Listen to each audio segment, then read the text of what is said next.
Coming up, Reed Sheppard's time as a college basketball player is over.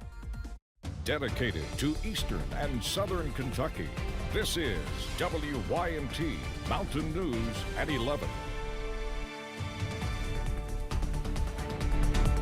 Good evening, I'm Steve Hensley. The University of Kentucky has been home to a number of talented basketball players through the years. Most consider Laurel County's Reed Sheppard to be among one of the greats, but he's played his last game as a Wildcat. WYMT's Armando Berry joins us now with more on his departure. Armando?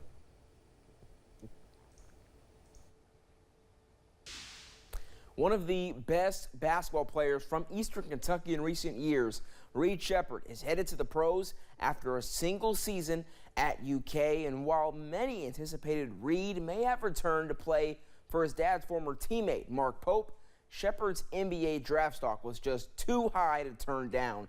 The North Laurel product went from the 79th ranked player in his recruiting class to a top 10 projected player in this year's draft in just a year. While it was a short run, you can tell by the message to BBN that Reed delivered via social media earlier today that his time representing Kentucky meant a lot to him. I will be entering my name into the NBA draft today. BBN, you have been with me from day one, faithful and passionate. I am asking you to go with me on this journey. I am looking forward to taking you with me. I'll represent you with all the characteristics that make us Kentuckians: passion, humility, perseverance, sacrifice, and joy. And one day, I'll return to family, to friends, to Kentucky, my home. I love you, BBN. Thank you. I'll have more on the legacy Reed left at UK later in sports. Steve? Armando, thank you. Some were surprised by Reed Sheppard's announcement. Others say they were expecting this news, but all had a farewell message for the London native. Grayson Passmore continues our Big Blue coverage. BBN, you have been with me from day one. It doesn't take long for news to spread amongst UK fans. Kentucky is home. Kentucky will always be home. Mere minutes after Reed Sheppard made his social media announcement to declare for the NBA draft. There is another part of my dream, to play basketball in the NBA. Those on campus already had plenty to say about the decision. He had good fundamentals. He was just an overall good basketball player. He had ups and downs during the games, but I think overall he was a good guard. Some say Sheppard's absence will be felt next season. And just be able to just steal the ball overall, I gotta say it will be a tough spot just to try to replace. Others are just ready for a new start and a new team. We had better players before, and we're gonna have better players afterwards. So we'll just see how it goes. But at the end of the day, these Cats fans all have one message for the team ahead of next season. I got hopes for Pope, for sure. I think he's going to do all right. I think it's going to take him a few years to get everything under control. Hey, like what Mark Pope said, we got to get banners. So we're going to get banners no matter what. Yeah, I hope we're just able to recruit new players that are actually willing to stay, you know, for years and like train. I mean, obviously, hopefully a championship, but just like a team that can go far, make it to past the first round, second round. In Lexington, Grayson Passmore, WKYT.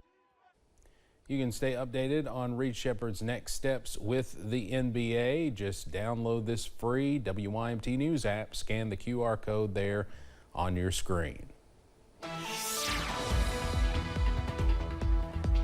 We are following some breaking news tonight in the Middle East. Commercial flights are grounded across a big part of Iran as air defense systems fire amid reported explosions, some near an army base. U.S. officials tell CNN and CBS News in the last few moments that Israel has attacked Iran. Very little is known right now. This comes, of course, as tensions remain high after Iran's unprecedented missile and drone attack on Israel. We'll keep you updated. We are tracking some dry and mild weather to close out your Thursday, but those rain chances are not far away. Up on first alert pinpoint Doppler, not much happening in our region, but notice we are tracking some severe weather right now, pushing into western Kentucky, also into southern Indiana, some severe thunderstorm warnings, also some tornado warnings over in Missouri. Now for us, we see a really small threat for a strong storm as we go into tonight. The better chance for severe weather will stay in western Kentucky, also into southern Indiana.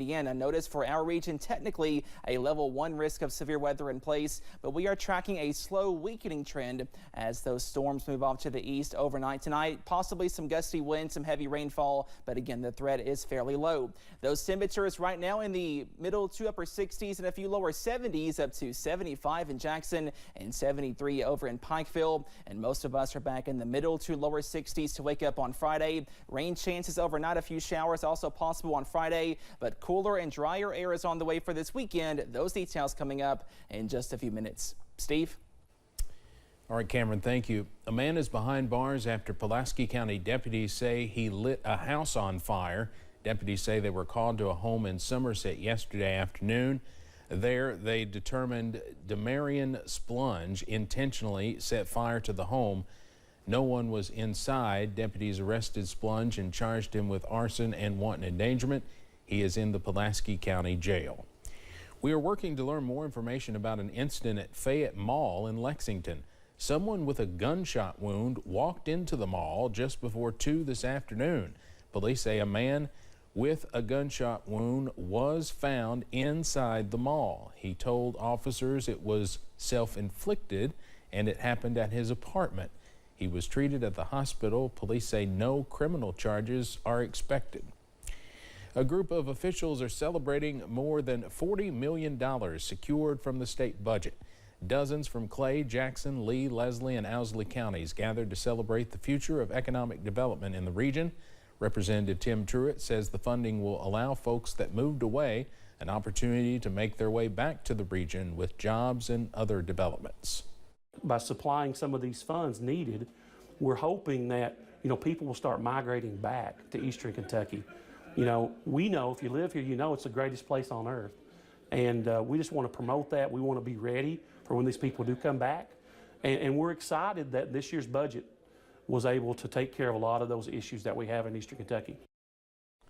Truitt says projects include water expansion, park development, renovations, and more. The medical cannabis business is growing quickly across the country, and one bill creates a structure for Kentuckians looking to participate and utilize the industry.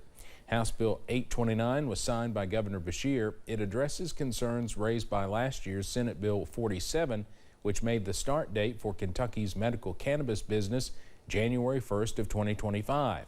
Under the prior plan, businesses would have started functioning on the same day qualifying patients could access medical cannabis. Qualifying businesses can now start that process 6 months earlier.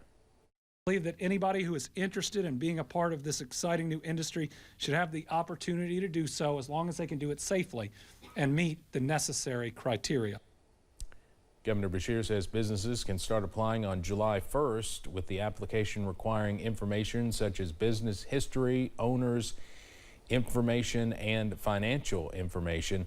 The first round of licensing will be conducted in a lottery system.